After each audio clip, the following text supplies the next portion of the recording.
শুনানির হাত থেকে রেহাই পেলেন না ভারতীয় নৌবাহিনীর প্রাক্তন সেনা অফিসার মনমথ রঞ্জন দাস এবং তার স্ত্রী।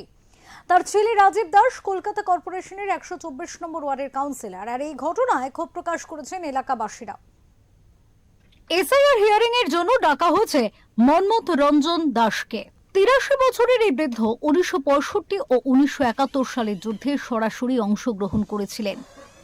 সম্প্রতি ভারতীয় নৌবাহিনীর তরফে তিনি 80 ইয়ার্স অ্যাওয়ার্ডে সম্মানিত হয়েছেন। তার ছেলে রাজীব দাস হলেন কলকাতা কর্পোরেশনের 124 নম্বর ওয়ার্ডের কাউন্সিলর।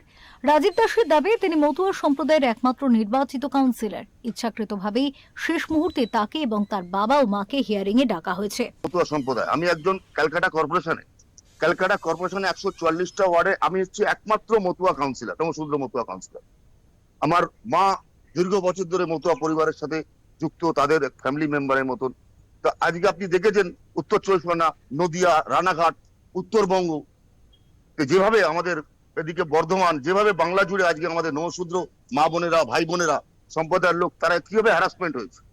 তাদের টার্গেট হচ্ছে নমশূদ্র মতুয়াদের, আজকে আমাদের নমশূদ্র মতুয়াদের টার্গেট করে হ্যারাসমেন্ট করা, আমাদের নাম বাদ দিয়ে ষড়যন্ত্র তারা করে গেছে। সবটা দিয়ে দেবে, সেখানে 1 নম্বর বোতামক, 2 নম্বর বোতামক, 3 নম্বর বোতামক, 4 নম্বর বোতামক।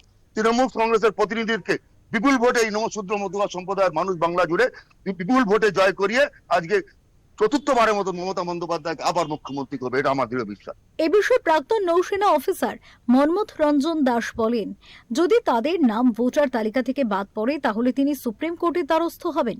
আমার 83 রানি।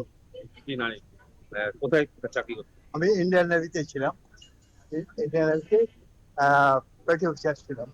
সেখানে আপনাদেরকেও হিয়ারিং এ আসতে হচ্ছে, এইটাই তো আশ্চর্য। আমি 83 ইয়ার্স, আমি recently I have got 80 years award from Indian navy.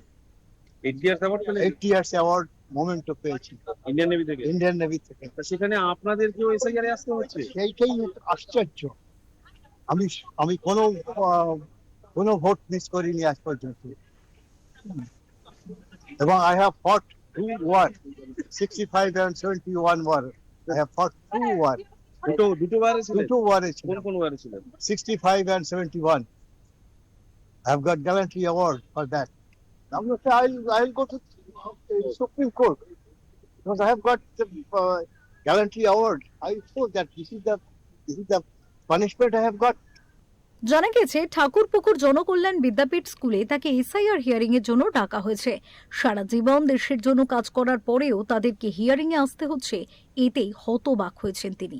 Sanjay মাঝির রিপোর্ট, ওঙ্কার বাংলা।